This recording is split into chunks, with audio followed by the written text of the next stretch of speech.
Greetings, everybody. Hope everybody's doing great today. Well, we all know about the passing of Ray Buckland. He was a predominant pagan. He was one of the driving forces into bringing paganism to the United States. With his passage, I decided that I was wanting to read some of his writings. I do have Big Blue, of course. Who doesn't? I have his book, Scottish Witchcraft. I have a book of his about candle magic. I also grabbed a book called The Grimoire for the Apprentice Wizard. It was written mostly by Oberon Zell, but it has contributions from many different modern um, pagans, witches, and wizards. I wanted to read to you the foreword to the Grimoire and the Grey Council. It was written by Raymond Buckland. This has inspired me to use this book and its companion book, the actual companion for the Apprentice Wizard, in my videos to help teach people about paganism and magic. So please sit back and relax. A great number of us have been longing to board the Hogwarts Express and to travel to the academy that teaches the really exciting things in life. Things such as magic, herbal lore, divination, conjuring, and so on. In a word, we have been wanting to learn wizardry. It's one thing to read about the experiences of someone else, even such a fascinating person as Harry Potter. But it's quite another thing to be able to go through the whole magical educational process yourself.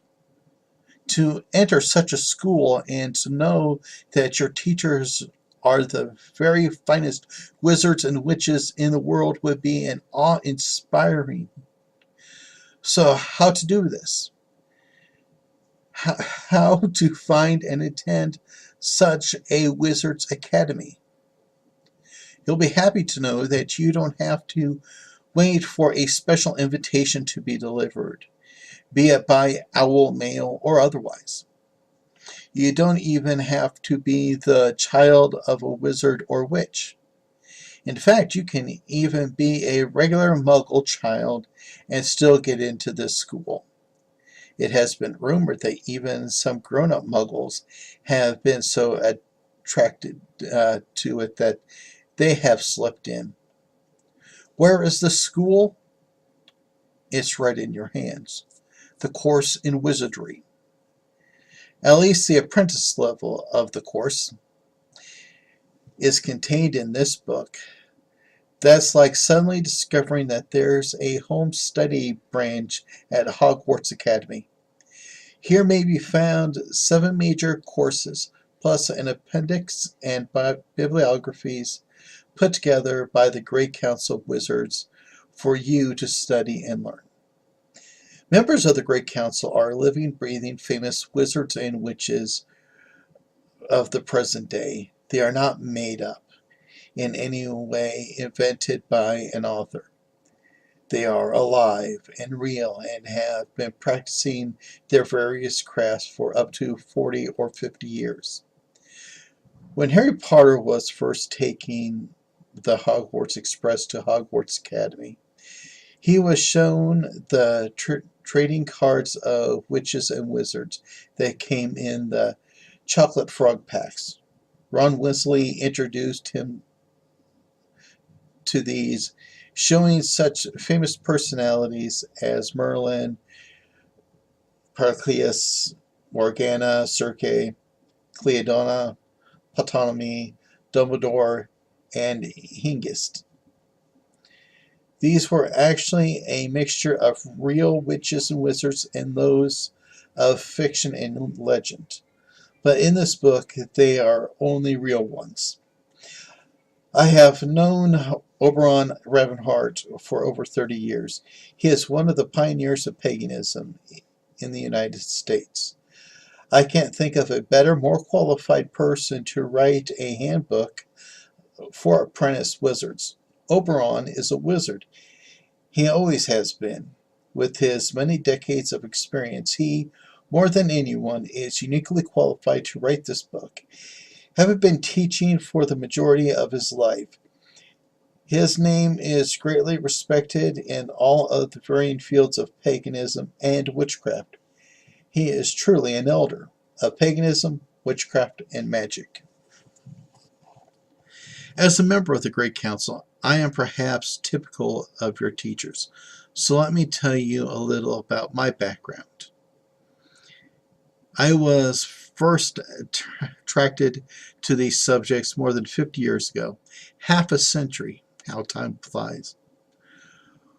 What I would have given to have had access to just such a book as you are now holding in your hands.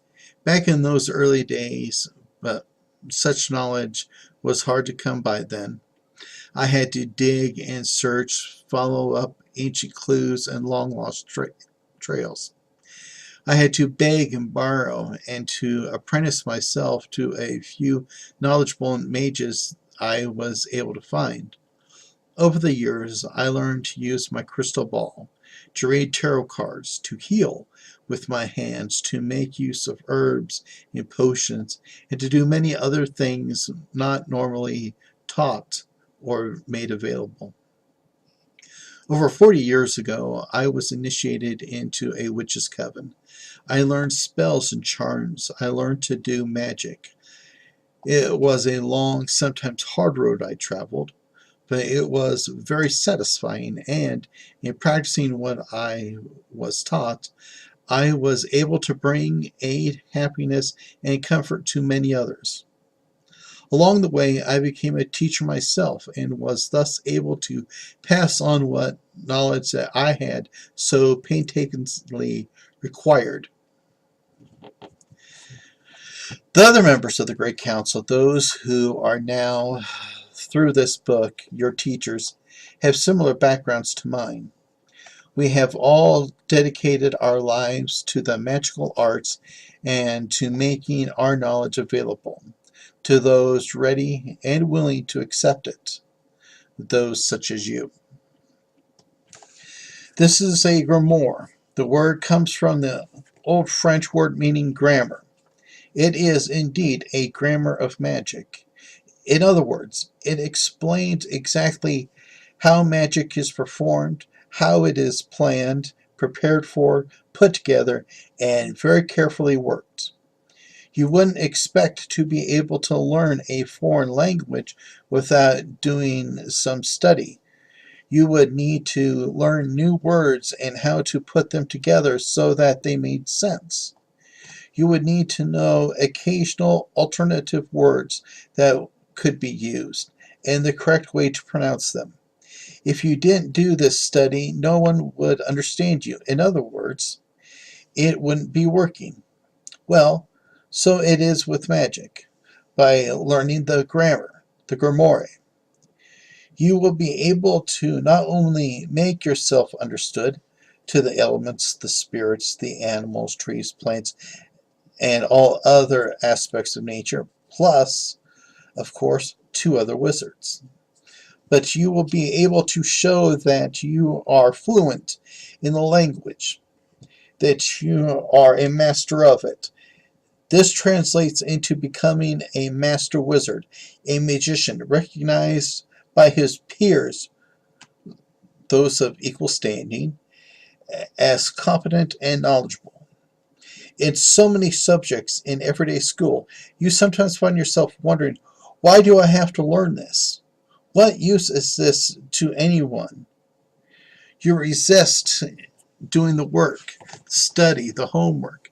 But with the grimoire of the apprenticed wizard, all that is changed. You will find yourself eagerly looking forward to the next step. And the other, and the one after that, and the one after that. Study will become a joy. You wouldn't want to stop. Imagine learning such things as foundations of magic, magic skills, the soul of nature, tools of magic, wizardry regalia, spellcraft, conjuring, magic bestiary, and so on and so on. What wonderful titles! What wonderful subject! Wart cunning, mathemagics, Skyrim, new worlds, and ancient teachings. This is not just a book about wizardry, it is a book of wizardry. Let this book take you on a journey. It opens on wizardry, concerning wizards, becoming a wizard, foundations of magic, magic skills, etc. It introduces you to an idea and concepts, then leads you along the secret path that winds its way through the sometimes fearsome appearing trees of the forest of an ancient knowledge. Along the way, you learn that all is not as it seems. What many people take as frightening or scary, you will learn to be safe, inspiring, and power-enabling. The path through the woods goes on, but the deeper it goes, the more interesting you will find it. This is a little like venturing into the Forbidden Forest near Hogwarts.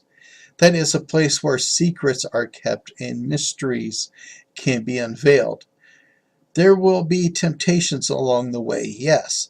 There will appear to be some shortcuts, but where do they really lead? The safest route is with your guides, with the Great Council. You will not be led astray.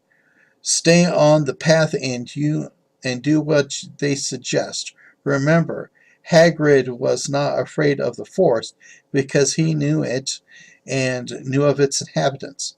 So with the Great Council, we know the safest routes and will guide you safely. In all the many wonderful and powerful instructions given in this course of wizardry, there are two things that I would urge you to always bear in mind. The first is to always consider the results of your actions. The second is to accept the responsibility of those actions. By considering the results of your actions, I mean that you should always look ahead to see how what you do might affect other people. You've heard of the domino effect, I'm sure. If you stand up a long line of dominoes, whether in a straight line or in a long curving pattern, when you knock down the first one, it will hit against the second one, then will fall. In falling, that second one will hit the third and knock it against the fourth, and so on, until the whole line, no matter how long it is, has been knocked over as a result of you pushing against the first one. This works not only with dominoes, but with just about everything. It works with magic too. When you do magic that affects one person, that action may then, in turn, affect a whole number of other people. It might not be obvious at first just how this reaction will progress, but that is where the outstanding wizard shows his superiority. He will have thought through his actions and will ensure that what is designed to work on one person will not adversely affect another. You won't be doing negative magic. No wizard worth his pointed hat does negative magic, so there should be little chance of you accidentally harming others. But it always behooves you to think things through. As to taking responsibility for your action, that should really be unnecessary to say. We should all always take responsibility for what we do. Never try to blame someone else for your mistakes. So if something goes wrong, especially magically, own up to it, being your fault, and immediately do all that you can to correct it. That is the wizard's way. How powerful can you become? Forget that word power, if you can. Let's instead ask, how effective can you become? The answer is very effective indeed. Let me give you an example. Back in the middle of the 20th century, yes, this is a little bit of history, but it's very interesting. Europe was in the throes of a war that was to develop into a world war. It was the second of its kind and would destroy many lives and disrupt most of the world for generations. In Great Britain, a small band of witches and wizards saw the threat of the enemy poised to launch itself across the narrow English Channel and to attack England. A powerful woman magician whose name was Dion Fortune organized a magical program bringing together Britain's most powerful witches and wizards. This program was designed to turn back the advancing tide of the enemy. The group was comprised of the most powerful of a wide variety of types of magical people. There were witches, wizards, magicians, adepts, highly skilled experts of different traditions, but they all faced a common enemy. They worked together to build a great magical wall that would not only stop the enemy invasion, but would actually turn them away and make them simply stop trying. The magic was performed on a number of occasions, working up to a major effort at one of the most powerful times of the year. The result was that the enemy stopped, turned around, and went away. The war was not over, but the immediate threat of the invasion was removed. This was a mighty work of magic. It is to be hoped that you will never have to face such a menace, but know that the magic you are to be taught in this book not only works, but can work powerfully enough to change history. Welcome to this unique course of magic, and know that you are setting your foot on the right step along the path that will take you out of the ordinary and into the special world of wizardry.